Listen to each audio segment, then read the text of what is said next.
welcome back to my channel. Today's video is inspired by World Book Day, which was yesterday I believe, which was the 4th of March. I actually didn't realise it was World Book Day until I saw like all the Instagram posts, and then I was like, oh yeah. I thought I'd make a video just kind of inspired by it because I read a lot of books, and I know it can be kind of hard to find equestrian books that are good. So I just thought I'd do a video on my top 5 horsey books that I've read. I do a lot of reading, not always equestrian books. Like I think I kind of like personal development books, or sometimes I like fiction, like it depends. And I do have I have read like books that are more generally related to animal behaviour, which I really enjoyed, but I just thought I would try and focus this video on my kind of top 5 horsey books that I've read. So I'll just get started. I have my list, and oh, I just want to say these are like not in any particular order. Like it's not like I prefer one over the other. It's just they're all very different, and depending on kind of what you're looking for, you can just pick and choose basically whatever you think might interest you. So the first book that I have on this list is The Girl on the Dancing Horse by Charlotte Dujardin.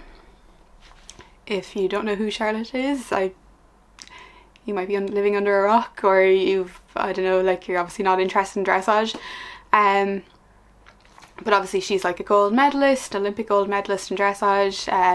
Her and Vallegro, the ride that she had for kind of the Olympics in Rio, and like a lot of other, like she's accomplished a lot. Can't remember everything off by heart, but she's gotten really high scores in dressage and were like kind of record breaking.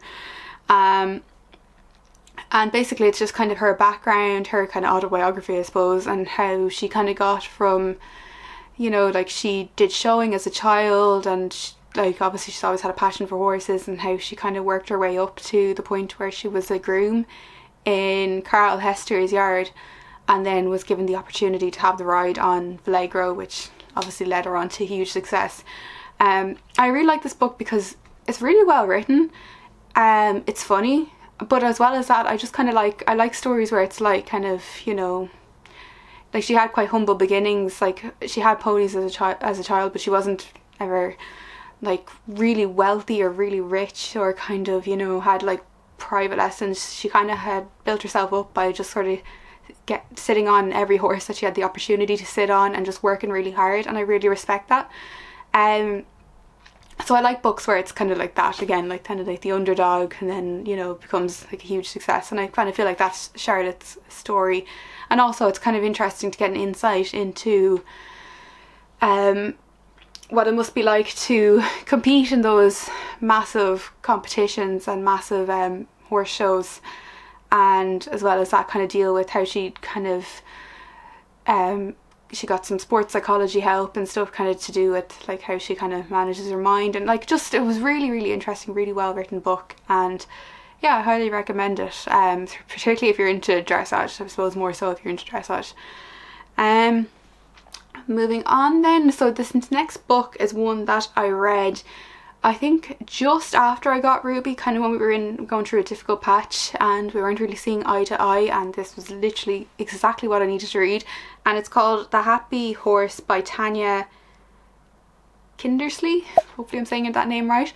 And I haven't really heard many people talk about this book, and like, to be honest, I think it might have been on the Kindle Unlimited on Amazon, and I might have been able to download it for free. Maybe I'm wrong, I can't quite remember now, but yeah, I don't just really remember people talking about this book, and I actually think it was one of the best, well, obviously it's on my favourites list, but it's like one of the best horsey books I've ever read. And basically it's her account of coming back to horse riding as an adult when she'd kind of stopped as a child, and her purchase of her mare, which she calls the red mare, chestnut mare, who's an ex-race horse, and kind of her being confident at the start, and then just finding out that she's completely overhorsed, and sort of her journey to set out kind of how to train her horse, or how to get the horse that she wants. And again, this book was really like, at the time, was like really motivational to me, because I was kind of in that space where I was like, oh my god, like I've bought this horse and I'm just completely overhorsed and I don't know what I'm doing, and like I've made a huge mistake. And then this was kind of very reassuring to read someone else's account of a similar situation and find out that she actually made it work, and she actually ended up with like the horse of her dreams, and which is true, like she has now the horse of her dreams. And she kind of taught me a lot of things about kind of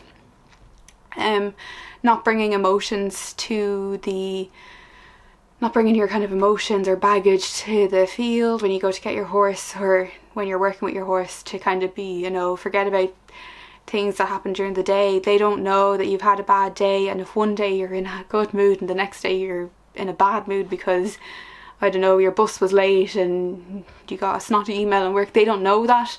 And to them, you just seem unpredictable and kind of, you know, not really someone that they can feel confident around.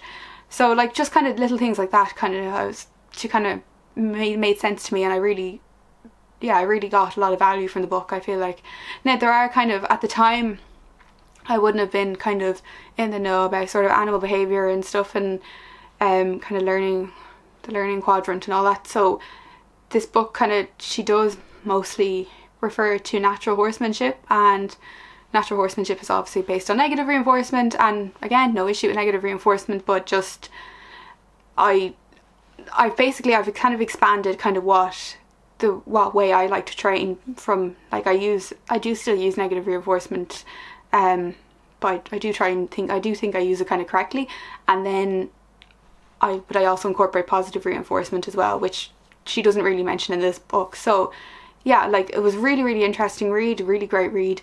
But yeah, obviously I've kind of expanded on my knowledge now as well again, but I still think there's a lot of value in reading this book, because yeah, just even just to know, like even just as a story of like kind of someone that is overhorsed and making it work, just to know that it can be done.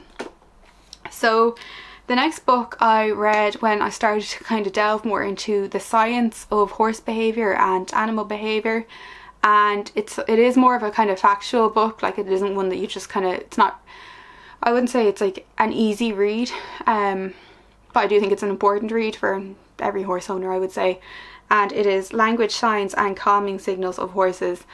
I don't have the author's name down, but from my memory I cannot say it. Anyway, it's like by Rachel Drews or something. I will insert it, I can't say it. But yeah, so this book is like, she conducted a study on groups of horses and documented it, and kind of tried to study their behaviour and learn what their calming signals were and kind of how they communicated. And I think there was very little kind of work done on horse behaviour and horse communication up until this point. And this book really yeah, like it really goes in depth about kind of how they communicate, and you know, calming signals, and when your horse does something, what it means.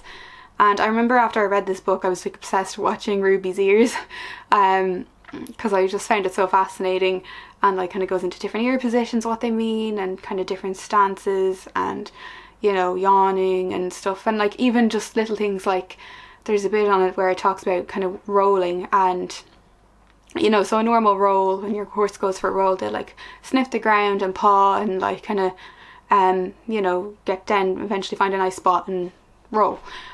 But like if they're a bit stressed or a bit frazzled, they'll kind of skip the sort of the sniffing and the pawing, and they might just go straight down into a roll and get up, and like, you know, so just kind of being able to read the language and the signals that your horse is presenting with you is an invaluable skill, because then it tells you what their emotional state is. It tells you, you know, if your horse is displaying a lot of signals that suggest they're not in a calm, relaxed state, and then you get on them and they're, you know, wired or spooky or whatever, you like, at least having observed the signals before, you won't be surprised by that, or you may be able to kind of avert a potentially like kind of dangerous or unpleasant situation by doing something that will put your horse into a more relaxed state.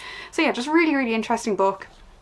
I can definitely learn a lot from it. I think it's very valuable for every horse owner to read, and yeah, you can definitely get something from it. So my next book is another autobiography, and you can tell I'm a big dressage fan because it is Making It Happen by Carl Hester. Again, this is kind of like, I suppose, Carl's version of The Girl and the Dancing Horse. I'm not sure which was published first. It might be, you know, Charlotte might have done a version of Carl's book, I'm not sure, but it doesn't really matter, they're both brilliant. So I actually really like Carl Hester, and one of the reasons I really like him is because just from interviews and stuff I've seen of him, like, he seems really into like kind of putting horses' welfare first. All his kind of dressage horses are turned out normally to be like normal horses. He even talks about kind of a horse that he had in this at one point in his career that was, you know, really kind of Grand Prix level, high level dressage horse that he would turn out every day, and he had to be turned out. And like, I guess if people don't know, like, it's quite rare. Usually with kind of upper level dressage horses, they're stabled all the time because of the risk of injury and stuff, and it's not. And I just kind of think that to see someone who's putting the horse's welfare first and actually can quite successfully compete on horses that are turned out is brilliant. But apart from that, that's kind of just an aside. But yeah, it's a really, really interesting book. Again, very humble beginnings. What is the island called that he lived on? Oh, sugar, I cannot remember the name of the island. He lived on an island anyway, very small island. And like, he kind of started off like he was riding donkeys and riding bareback, and kind of, you know, just sort of how he kind of got established as being Carl Hester, I suppose, and kind of where it started for him. And then he talks about his early eventing days and how he moved into dressage and kind of his mentors. And again, another one of kind of, he put the work in. It was a lot of hard work, hustle and grind, but it really worked for him, and he obviously had a talent and a passion for the sport, and yeah, and became Carl Hester, another Olympic medalist and dressage superstar. But yeah, really, really interesting book. And then finally, my last book is one that I just got recently, and I actually have the hard copy of it here. So this is Horse Brain, Human Brain by Janet Jones. And it's called she has on it The Neuroscience of Horsemanship, Getting Smart About How Horses and Humans Think, Act and Work Together. So I really, really enjoyed this book. There's just so many interesting facts in this, like even just about kind of how horses like are so much more sensitive to touch than us. Like, you know, horses are just so sensitive to touch. They can feel a fly on them, which would be the equivalent of us being able to feel like 2 dandelion seeds on us, which we cannot do because we're not sensitive enough. And then there's like kind of like just sort of facts about their vision and facts about their hearing. Obviously, like, kind of, you know, I knew already horses had great peripheral vision, but not so great like kind of frontal vision. But I didn't really know about their hearing, and I kind of thought horses' sound localization would be much better than ours, but actually it's not. And I guess she kind of suggests the reason is because evolutionary wise, they didn't need to localize the sound, they just needed to see something and run. So yeah, just really interesting facts. Then she was kind of talking about like kind of, yeah, basically because, oh, another one was like kind of how they struggle when they're going from bright light into dim light, and how their eyes can be like so much slower to adjust. So if you're out like warming up in an open arena outside, and then you go into like a dimly lit indoor school, horses might struggle to see jumps and stuff. And like just kind of interesting things about how, if we kind of learn more about horses and their senses and their sight and their brain, how we can improve kind of their welfare, their management, how we train. Another thing was like they're much better at seeing jumps that are white as opposed to kind of jumps that are red or anything, or green. They struggle with that colour, with those colours. So like again, it would serve us so much better to have like jumps in a white colour where it helps them see it.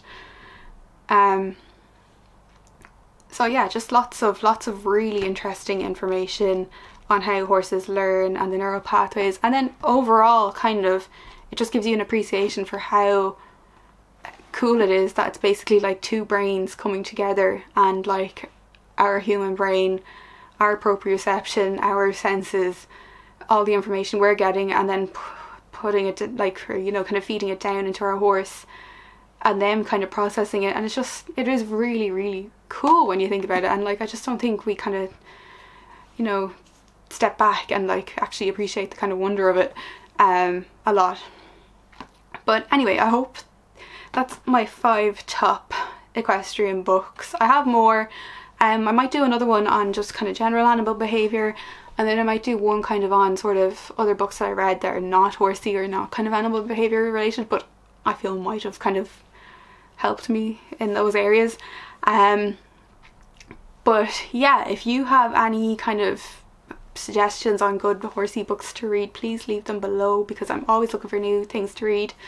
And I really hope you enjoyed this video and it was helpful, and I'll chat to you in my next one. Bye!